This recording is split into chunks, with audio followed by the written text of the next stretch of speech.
I'm once again calling on all members of the Iranian Revolutionary Guard, the military and the police to lay down their arms. They're only going to be killed. And now is the time to stand up for the Iranian people and help take back your country. You're going to have a chance after all these years to take back your country. Accept immunity. We'll give you immunity. And we'll be giving you really the right side of history, because that's what it is. So you'll be perfectly safe with total immunity, or you'll face absolutely guaranteed death. And I don't want to see that. They don't want to see it either. We also urge Iranian diplomats around the world to request asylum and to help us shape a new and better Iran with great potential. It's a country with great potential. There's much better future for Iran. It's now beginning. It's going to be, I think, a great future. And the United States will ensure that whoever leads the country next, Iran will not threaten America or its neighbors, Israel. Priority right now is for Iran to exercise the ultimate resistance against the aggressor. We are under attack, under invasion by Americans and Israelis, and they are trying to impose maximum damage to Iran. As we are speaking, my fellow citizens are under constant attack by carpet bombing, which is happening by Americans and Israelis. Tehran is under constant attack, and we have no option just to resist to the last bullet that we do have and to the last soldier that we do have. This is the very heroic, very nationalistic battle for us, and we have to stop the aggressor of his atrocity of their atrocities in Iran. नमस्कार दोस्तों, crime तक में आपका स्वागत है। क्या आपको पता है इस वक्त जो वॉर चल रही है 7वां दिन है, 1100 से ज्यादा मौतें हो चुकी हैं। और ईरान और इजराइल की अगर हम सैनिक शक्ति की बात करें और अगर बात करें कि उनके पास कितने हथियार हैं, किस तरह के हथियार हैं, किस तरह की मिसाइल्स हैं, किस तरह के टैंक्स हैं, इसका पूरा एनालिसिस मैं लेकर आया हूं। आपको एक एक जानकारी देता हूं, बड़ी इंटरेस्टिंग जानकारी। क्या आपको पता है 2025 और 26 में एक रिपोर्ट छपी थी जिसके अनुसार सैनिकों की संख्या की अगर बात करें तो ईरान की जो सैन्य शक्ति है वो बहुत ज़्यादा है, लेकिन आप देखिए ईरान पिछड़ रहा है इस पूरी लड़ाई में। करीबन 1000 लोग ईरान के ही मारे गए हैं। आपको बताता हूँ 6 लाख के करीब एक्टिव सैनिक है ईरान के पास और करीबन 3.5 लाख है रिजर्व। हम सबको पता है रिजर्व फोर्सेज होती हैं, वो फील्ड पर नहीं होती, लेकिन वो जब चाहे उनको फील्ड पर लाया जा सकता है। अब आप सोचिए इजराइल के पास क्या है, महज 1,70,000 एक्टिव सैनिक हैं और 4,65,000 आप सोचिए रिजर्व सैनिक हैं इजराइल के पास। यानी रिजर्व सैनिकों की संख्या बहुत ज़्यादा है। इनको टोटल अगर कर ले तो तकरीबन 5-5.5 लाख सैनिक इजराइल के पास हैं और आप सोचिए 11 लाख के आसपास ईरान के पास है। लेकिन फिर भी पटखनी जो है वो ईरान खा रहा है। दूसरा एक और फैक्ट लेकर आया हूँ, टैंक्स का बहुत बड़ा योगदान होता है जब भी कभी लड़ाई होती है। तो टैंक्स कितने हैं? ईरान के पास 2000 टैंक्स हैं, इजराइल के पास 1300 टैंक्स हैं। यानी इजराइल के पास एक आधुनिक टैंक है, उसका नाम है मैरकेवा MK4। ये बहुत ही आधुनिक है। और क्यों इजराइल आगे बढ़ रहा है? क्योंकि अमेरिका ने उसका साथ दिया है। दूसरा, टेक्निक के हिसाब से देखा जाए तो इजराइल बहुत आगे है। जो उसके हथियार हैं, जो उसकी सैन्य शक्ति है, वो ट्रेनिंग बहुत अच्छी है उनकी सैनिकों की। दूसरा जो हथियार है वो बहुत मॉडर्न है। यही वजह है कि जो आधुनिक टैंक है उनके पास मैरकेवा है, जो कि ईरान के पास नहीं है। अब आइए एयरफोर्स में, यानी आसमानी शक्ति कितनी है। अगर लड़ाई हो जाए आसमान टू आसमान तो क्या हालात रहेंगे। आप सोचिए ईरान के पास 300 फाइटर जेट हैं और वो भी पुराने हैं सारे। कई इनके देशों में निर्मित हुए, कई इन्होंने बाहर से प्रोक्योर किए, ज़्यादातर बाहर से प्रोक्योर किए। अब आप इजराइल की सोचिए 350, यानी एयरफोर्स के मामले में, और सारे मॉडर्न जो एयरक्राफ्ट्स हैं, फाइटर जेट्स हैं वो हैं। यानी इजराइल के पास आधुनिक जेट हैं। ये पूरी रिसर्च है और उसमें कौन कौन से वो आपको बता दूं। F-35, F-15 ईगल और F-16 फाइटिंग फैल्कॉन इसको कहा जाता है। यानी एयरफोर्स के मामले में इजराइल का कोई सानी नहीं है, कोई मतलब उसको पटखनी नहीं दे सकता है। अब आज ये मिसाइल्स बहुत बड़ी एक वो होती है, एक तरह से कहा जाए जब भी युद्ध होता है तो हमने देखा, जब भारत और पाकिस्तान का भी ऑपरेशन सिंदूर हुआ था तब भी हमने देखा। उसके बाद जब पाकिस्तान ने हिमाकत की थी तो ड्रोन भेज रहा था पाकिस्तान, मिसाइल्स भी कई भेजी थी। अब ईरान की असली ताकत उसकी बैलिस्टिक मिसाइल्स और ड्रोन है, ऐसा ईरान क्लेम करता है। उनके पास क्या है, शहब 3 मिसाइल है, इसके अलावा फतेह 110 मिसाइल है और शहीद 136 ड्रोन है इस नाम से, यानी तकरीबन 150 के आसपास ड्रोन है। इसराइल का सोचिए इनका डिफेंस सिस्टम बहुत मजबूत है, यानी ये सारी मिसाइल आएंगी तो ये आ रही हैं उनके देश में, ये भाप लेता है पहले ही इसराइल।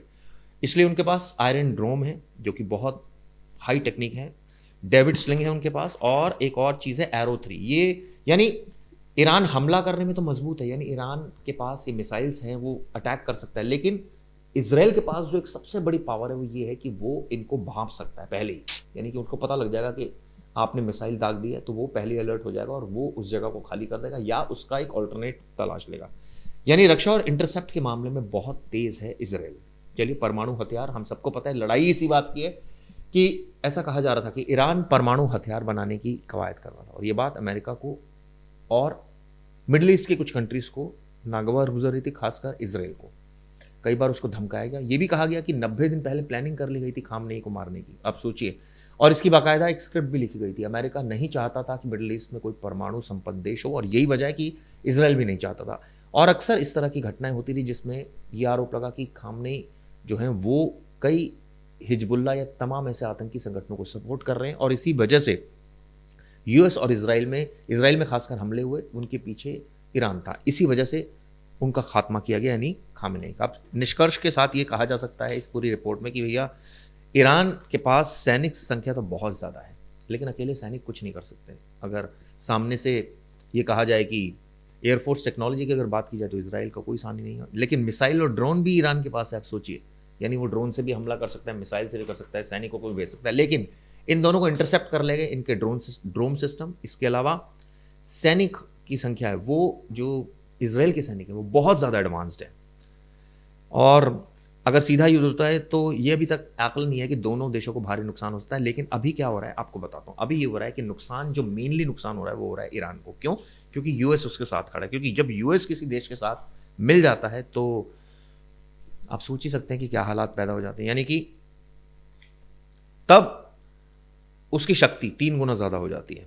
अब आपको बता दूं, जो एक और आंकड़ा लेकर मैं आया हूं, इसराइल और ईरान की सेना का आकार, संख्या के मामले में ईरान बहुत बड़ा है, लेकिन तकनीक और ट्रेनिंग में इसराइल मजबूत है। ईरान की सेना, जैसे मैंने आपको बताया था, करीब 11 लाख के आसपास है। इसमें एक पैरामिलिट्री यानी बेसिस भी कहा जाता है, जिसको उनकी जो सेना है वो 2,20,000 है। अब आ जाइए सेना के मुख्य हिस्से, ईरान के पास क्या क्या है। एक है रेगुलर आर्मी, इसको कहा जाता है, जिसको बोलते हैं आर्टेश, और दूसरा है इस्लामिक रेवोल्यूशन गार्ड कॉर्प्स यानी IRGC, और ये काफ़ी एक्टिव रहती हैं और हम देख भी रहे हैं। अब करीबन 6.5 लाख है इसराइल के पास, ये मैं आपको पहले बता चुका हूँ। अब इसराइल का जो सबसे बड़ा जो प्लस पॉइंट है वो है उनके पास इसराइल डिफेंस फोर्सेस, यानी जिसको IDF बोलते हैं। और इसकी आसान तुलना हम इस तरह से कर सकते हैं कि करीबन जो इसराइल है उसके पास अगर देखा जाए तो 1,70,000 एक्टिव सैनिक, और तकनीक, एयरफोर्स और हथियार के मामले में इसराइल का कोई सानी नहीं है। लेकिन न्यूक्लियर हथियार भी इसराइल के पास है, तो ये ऑब्वियसली उसका एक तरह से कहा जाए कि ये एक ड्रॉबैक है, सेटबैक है ईरान के लिए। लेकिन अब आप सोचिए, जो 1100 लोग, तकरीबन 1,000 लोग जो ईरान में मारे गए, वो कौन कौन मारे गए?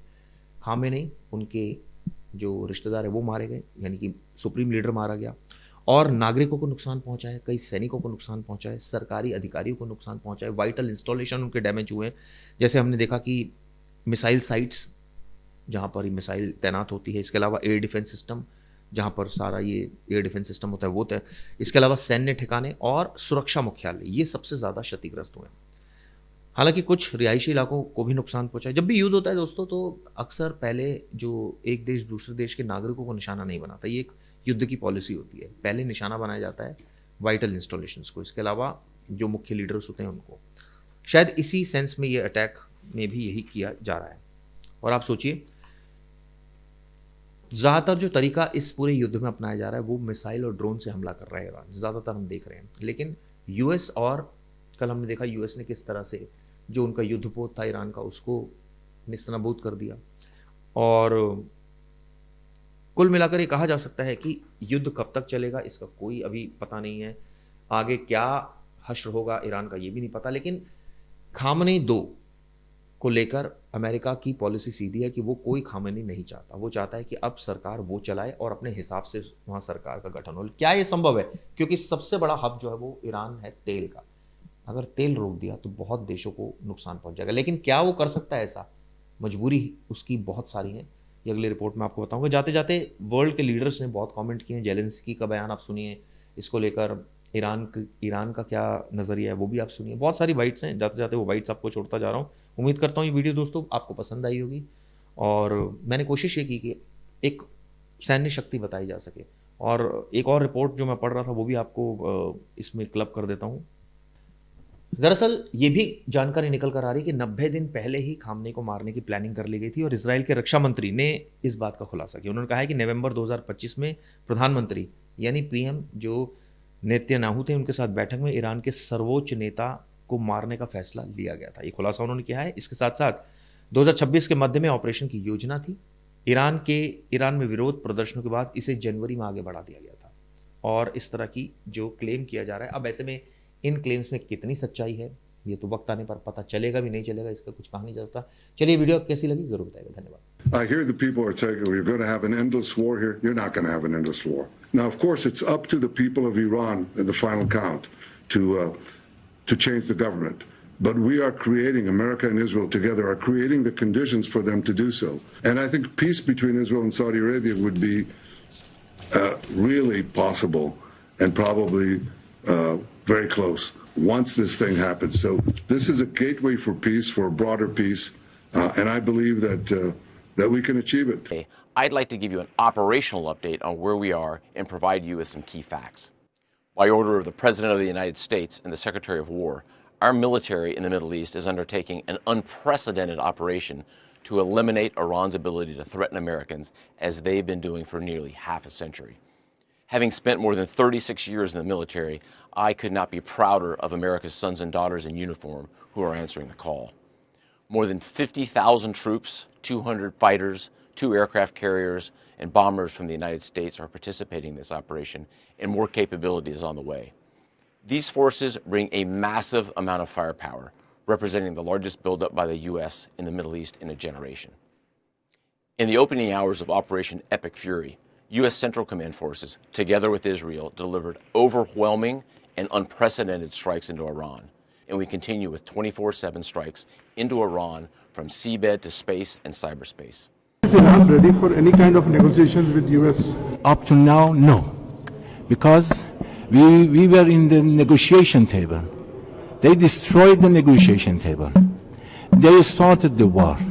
You know that at the first time, the elementary school targeted to the aggression. They killed 160 girl students. This is terrible. This is terrible.